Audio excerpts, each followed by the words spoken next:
No. Erpenbach? No. Jamison? No. That has failed 0 to 8. Item 34.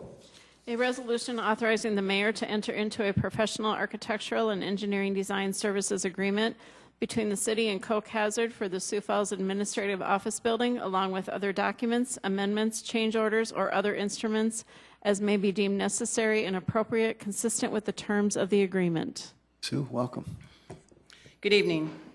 Sue Quanbeck-Etten, Director of Central Services.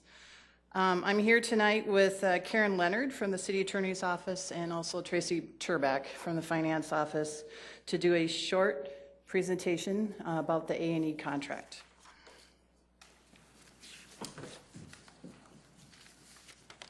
As you will recall, we went through a formal RFP process earlier this summer. We received 10 proposals, and Koch Hazard rose to the top with their expertise, personnel, and the competitive fee. The architect we'll be working with is Keith Thompson, who is here tonight, if you have any questions for him. Koch Hazard is the best fit for this project. They have significant relevant office expertise. Like I said, their proposal included a competitive fee, and their lead architect has significant percentage of time to dedicate to this very important project for the city of Sioux Falls. Just for point of clarification, the project referred to in the contract refers to the construction of a new city administrative office building located north of the city-owned 8th and Dakota ramp between 8th and 6th Streets. The project also will include a parking lot, landscaping, and potentially a skywalk from the building to the city ramp. We do have a good general idea of the departments that we believe will be a good fit for the building, and we will work with Koch Hazard to flesh out those program ideas.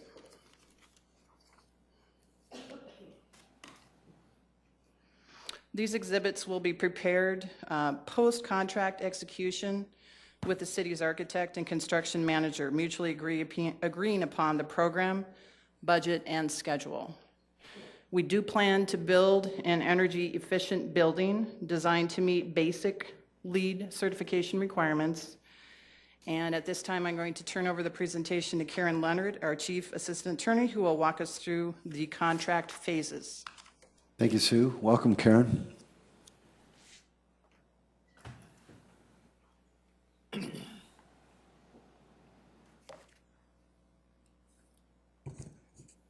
Hi, my name is Karen Leonard. I'm a Deputy City Attorney and I've been working on this contract. I have been asked to go through the architect services with you. There are 2 phases to this contract.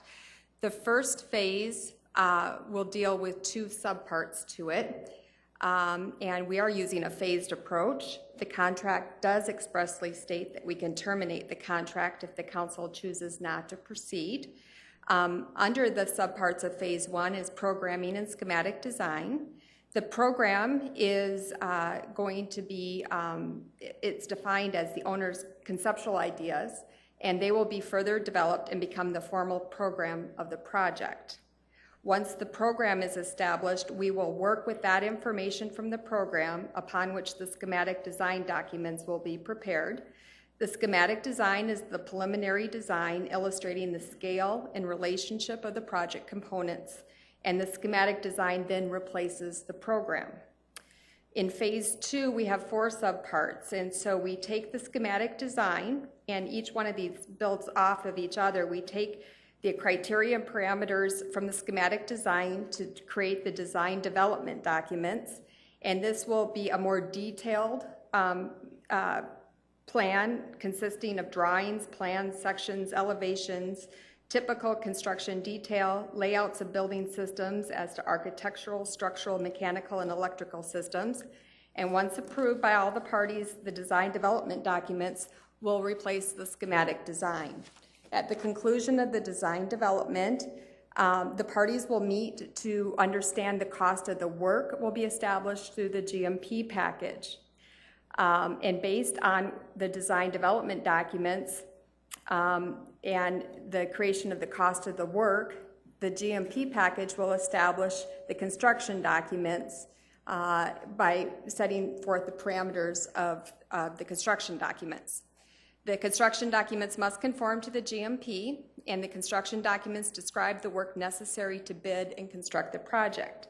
The next step will be that the construction documents will be released for bidding, and then the last phase is the construction itself, and that will commence with the owner issuing a notice to proceed with the work to the construction manager. There are two phases, and under phase one, for the two subparts, the payment to the architect fee will be a lump sum payment for phase one of $85,000. Under phase two, the four subparts will be divided up, their compensation will be divided up, but they will get paid based on a percentage of the guaranteed maximum price. And here it was agreed to at 4.85% of the guaranteed maximum price. And to refresh your memory on what the guaranteed maximum price is, that will be determined upon completion of the design development in phase two, and it is established by joint agreement among the city, the architect, and the construction manager. The guaranteed maximum price will include the total cost of the work to construct the project, and it will also include the construction manager's fee. The GMP is only one element of what will make up the project budget. The other elements of the project budget may include the architect fees and expenses, soil exploration fees, legal fees, furniture, fixture, and equipment purchases, the owner's representative fees, and other non-construction costs. And last, I want to address that the architect, in addition to their fees, will also be paid reimbursable expenses. Those will include transportation and authorized travel, telecommunication services, printing of construction documents, postage, handling and delivery, renderings, taxes on the basic services. I will now turn it over to Tracy Turbeck, who will describe the next steps. Thank you, Karen. Tracy, welcome. Good evening. Thank you, Karen. The resolution before you tonight, of course, involves only the agreement with the architect. But as we've talked about before, there are a number of steps in this process. The architect engagement is really the first of a number of gates we go through. And as Karen described, the first phase of that contract with the architect will get us to the completion of the schematic design when we can know what the project will look like and have a very reliable estimate of what it will cost. We've talked about some of the other milestones that will be coming up. When we were last before you with a project update in mid-September, we talked about some of these milestones, but they are very important, and I think it bears repeating just so that we can be clear about what's to come. We expect very likely in November to bring before the council a construction manager at risk contract. That RFP process and selection process has been completed. Councilor Kiley has been involved in that process. That was just interviews were conducted last week, and so we're now in the process of negotiating a contract to bring before you for the construction manager at risk. And as I say, that's likely to come before the council in November. And that contract will be structured very similar to the architect contract, so that we will have the schematic design phase of the work completed by the architect and by the construction manager. First quarter of 2016 is what we're expecting. And then there'll be another key gate to make a determination as to whether or not we proceed with the project to actually engage to have the building constructed. Also coming up in the near future will be contracts with a financial advisory services firm as well as a bond counsel. Those are two key players in our financing team. We want to have those folks under contract and ready to go so that we can proceed again at the first quarter of next year should the council decide to move forward with the project. As I mentioned, the schematic design phase of this office building project we are expecting to be completed in first quarter of 2016. So once we have the architect on board, presumably after tonight, should you approve that, in November we'll get the construction manager on board, and they will, along with the city, proceed to complete that schematic design phase by the first quarter of next year. And again, that really, in layman's terms, tells us what will the project look like and what will it cost. And those are two very key pieces of information that you folks need to decide whether or not we will move forward with the project. And once we reach that point, if there's a favorable determination to continue moving forward with the project, then we will also in the first quarter of 2016 be back to seek council authorization to approve proceeding with the project and to issue bonds. One last comment I'll make, just as a side note, relative to the financial advisory and bond counsel services. As you folks know, we're also on somewhat of a parallel track with a parking ramp project that we're intending to finance with bonds. And so those contracts will contemplate doing either one of those, either that project or this one, or potentially both. So we hope to gain some efficiencies if these projects continue to run in terms of the timing on parallel tracks. We will have both those team members for both projects in place. With that, I know Sue and Karen and I will stand by for any questions you have. As Sue mentioned, Keith is here from Koch Hazard, and Aaron Bovenkamp, project manager, is here as well. So, Thank you all. We appreciate that. Is there anybody in the audience who wants to speak to this item? Welcome.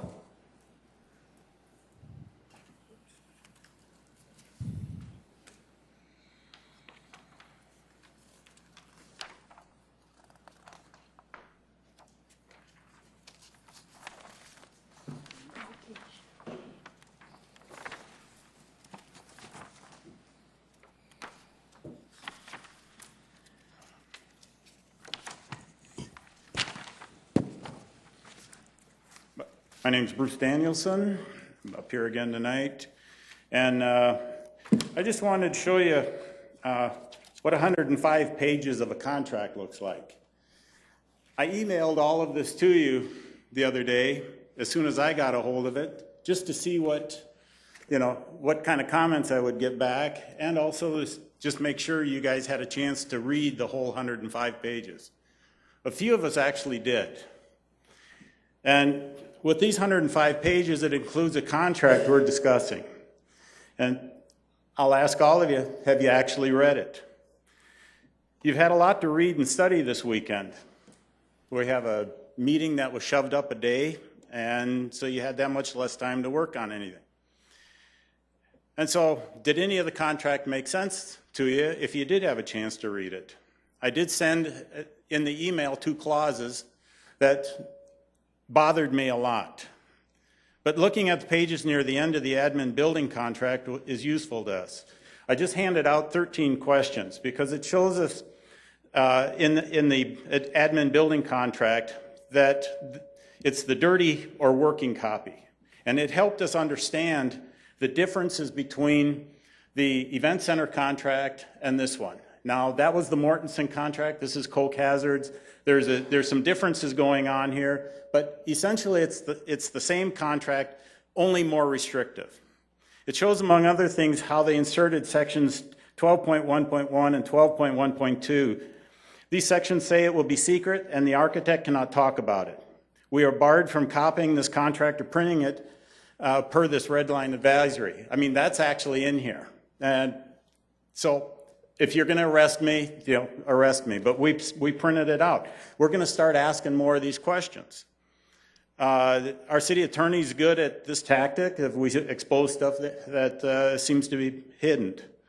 Other offensive transparency items were also added by the city. Look at these 2 contracts. The most offensive non-transparency items were added to this document by the city. They don't want you guys to know anything. They don't want us to know anything. They don't want the people at Sioux Falls to know anything. And we want to know what's so top secret about a building. So it's not even standard stuff in the contract template. They just added this stuff themselves. Obvious proof they are actively endeavoring to make this closed to all oversight. Apparently the clauses carried over from the event center contract were not tight enough to hide information, so the city had to add more restrictions. The clauses 12.1.1 and 12.1.2 and more give the city exclusive authority to talk about the project. It gags the construction manager and the architect and other admin building parties as in the event center contract. This is similar to the Event Center contract in sections 11.5.15 and 11.5.16, but worse. It also lets the city mark anything they wish confidential, and as such, no one can disclose it. Where are the hard and fast rules about what is confidential? Oh, that's right, there aren't any.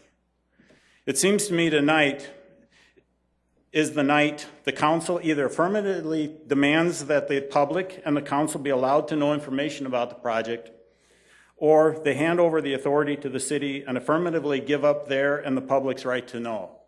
It's up to you people tonight to defer this, allow yourselves to read the 105-page contract, understand what's in it, see if you can get any of those 13 questions answered, and see if we can actually get to the point of knowing even simple things like change orders. And what happens to the money, it's up there on the list for you, what happens to the money from the change orders? And does that, when a change order gets put in, and this is something that if you've been involved in building projects, I've done general work, I've done subcontracting work, and change orders come along. And that money, usually there's a balancing in the end to say, did the city come out or did the contract come out with the change orders? And who got the benefit of the change orders? And that's all we're asking in the audits that I asked for the other day when I was here. And I'm going to keep asking as each one of these come up. So thank you very much. Thank you, Mr. Jamison. Appreciate that. Council?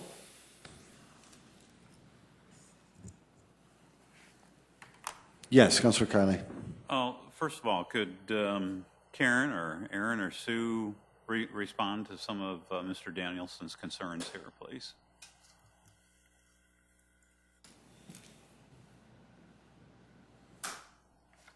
Thank you, Karen Leonard, Deputy City Attorney. And I appreciate the comments made by Mr. Danielson. First, he referenced that this contract is similar to Mortenson's contract. Just as a point of clarification, this is an architect contract. The Mortenson contract was a construction manager at risk contract, so there are two different contracts, two different section numbers, so I don't want that to be a confusion there. Secondly, in terms of the confidential nature, sections 12.1.1 and 12.1.2, these contracts are based on template language from the American Institute of Architects, and they are routinely revised. And because we are working with an architect and a public body, we made it very clear in our documents that we are bound by state open record laws, and that there are some exemptions in the state open record laws, such as proprietary information or copyrighted material, as an architect would have copyrighted rights to their drawings and whatnot, that they can mark confidential, and those would be exempt from being passed on to the public under the open records law. Now, we put the onus in the contract on the architect to let us know what they deem to be confidential, and then we will look at it and compare it to state law and make sure it fits, and both parties have to agree to it, and then that would be marked.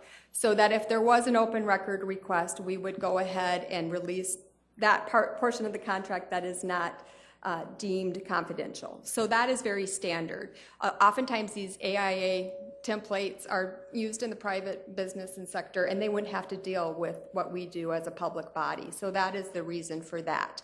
Are there any other particular questions that you would like me to address? No, I think that does a fair job, unless any of the other councilors would have questions. Councilor Erickson? Yeah. Turn on my microphone. Just to follow up to that, Sure. Was this, since they are different contracts, is this the way it's written similar to what was done in the Event Center for the architect then? Yes, it was written in the Event Center and also the Aquatic Center contracts. So where we've used this form of methodology with a construction manager at risk and an architect also working on these contracts, this language Falls is in in line. those. It's similar. falls We're in doing line. the same thing that has been done with those other Yes. buildings. Thank you for Councilor answering Erickson, thanks for asking that. Councilor Staggers? Some time ago, I remember that a number was presented to the city council for, rough estimate of how much this is going to cost city taxpayers, this administrative building. And, I can't remember the number right now.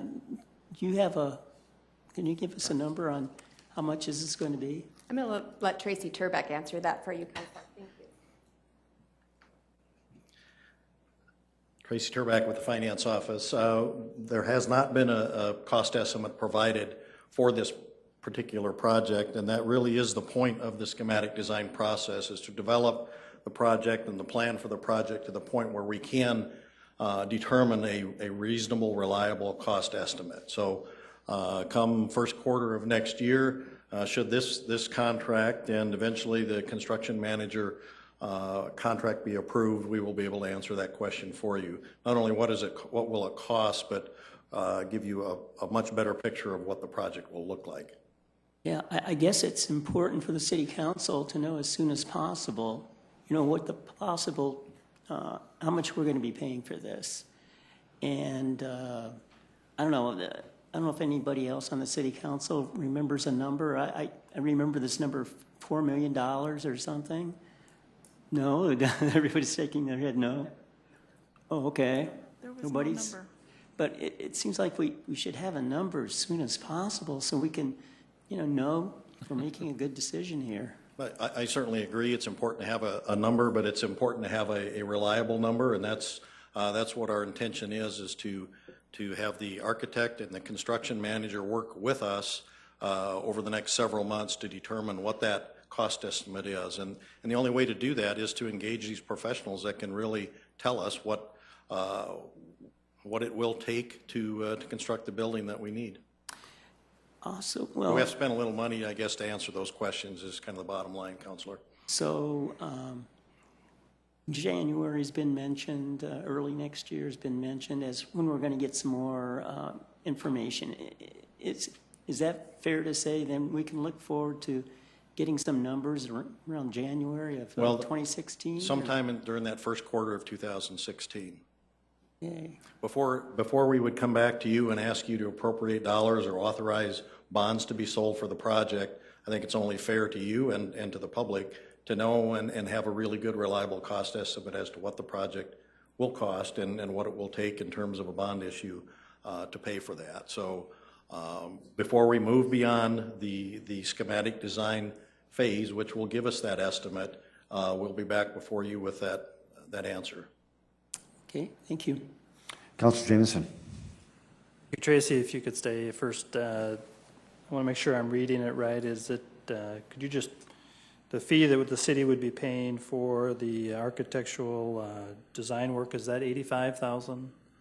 The phase one, to get us to the end of this schematic design process, will cost $85,000. That's right.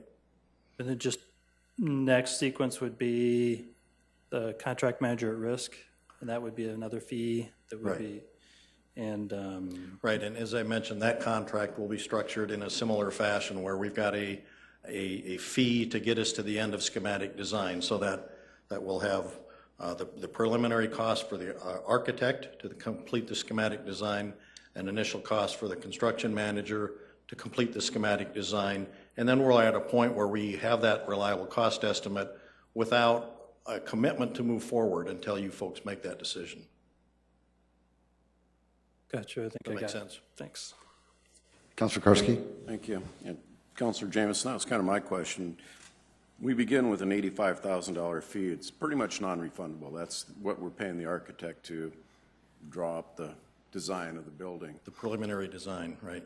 And then it's he gets 4.8% of the costs for being the architect on the project if we go into phase two. Plus, we pay all expenses. From that last slide that I saw, I mean, we're paying for postage and travel and whatever. Is that a standard way to do an architectural contract? We don't just say we'll pay you X and. I think it's very standard, and certainly the others on the team can address this as well. But I think it's customary for architects to be paid a percentage of the cost of the project. I don't think that's anything out of the ordinary whatsoever.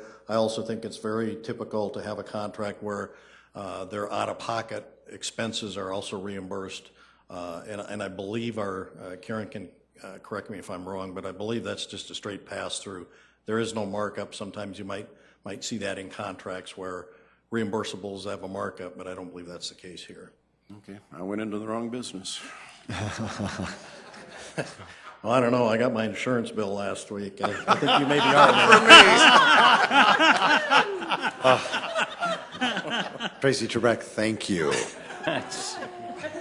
All right, Councilor. Councilor Erpenbach. It's hard. I need to talk to Karen just a little bit. I need to break down this really scary language that we're looking at, you know, the 150 pages and all the top secret and the gag order and all of that. I'm really concerned that this group of highly intelligent people and the city administration are quite honestly, I'm just tired of being dragged through the mud. I'm tired of being told how stupid we are and that we can't keep track of contracts and that our people aren't doing a good job. I'm really, really tired of it. I want you to talk again, and you said it earlier, I want you to talk very clearly about state open meeting laws and what those requirements are for contracts of this nature. That tell me exactly what you're going to do to protect us as our employee, and when I say us, I mean the citizens of Sioux Falls. What are you going to do to make sure that this is done in a legal and open way that follows state open meeting laws? Well, thank you, Councilor Erpenbach. You know, our number one duty as a city employee or an elected official is to protect the taxpayer dollar. And so through contract negotiation, I do believe that we've done that. I did write down some comparison numbers so that you could understand that, yes, there is a lump sum fee being paid, Councilor Karsky, and also a percentage of the guaranteed maximum price of 4.85% for their fee. But looking back, you know, the architect was compensated in the event center. They received 6.2% of the GMP, and also in the aquatic center fee, it was 6.75. I think that we have really protected the taxpayer dollar here for the size of this project. Secondly, transparency is very important to us, and that's why we recognized it in the contract that we are subject to the open record laws, and that we have to follow, and the contract has to follow those laws. Now, having said that, state law also has, I think, over 23, 25 exceptions to the open record laws that allow for us to keep certain things confidential, such as settlement matters, such as, and for the architect in particular, they have copyright protections that they can keep secret from other architects, and we have to protect them as well because we want to be good business partners for them. We also have a responsibility not to turn over proprietary information, because that is why they come to do business with a public entity, is that they have to have some assurance that we are going to protect that information. And so we are following the guidelines of state law, and that's the way we drafted the contract. What we have done in terms of, I don't consider it a gag order for us to use a collaborative effort to address media concerns. I think that shows good leadership. I think that shows that we have one voice and that we are all on the same page in a team, and we know what we're saying. And so that's what we did with the approach of directing it to the city and handling that. And so we have gone through this countless hours, Counselor. I cannot tell you how many hours we have put in, weekend time. This team has just poured over this contract. We had a consultant from Tegra pour over the contract to make sure that it is fully vetted, and I feel very comfortable in making the recommendation that it has been staff looked at and vetted over and discussed. Thank you, Karen. I appreciate that. Mr. Mayor, is there a motion on the table? There's not. I would move to approve, please. Second, Rolfing. Been a motion to approve this item and has been seconded. Councilor Kiley. Well, thank you. I'd like to just address Councilor Karsky's concerns about fee for services and reimbursement for actual expenses. I mean, we operate a contract with another larger entity, and I would love it if they would allow me to lump all of my estimated expenses into one single fee, because no doubt I'm going to make sure that we're going to be well compensated for the contract, and in many cases it's probably going to be overcompensation, because I'm going to make sure that I'm adequately covered for all of my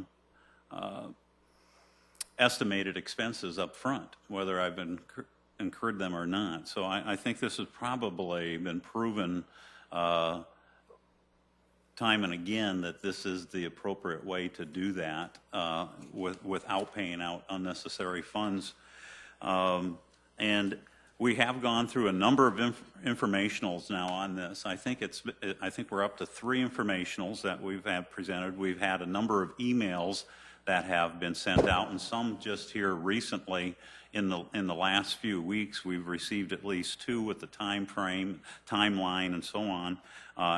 Councilors Anderson and Rolfing and myself have served on a Space Needs Committee along with others. We've gone through.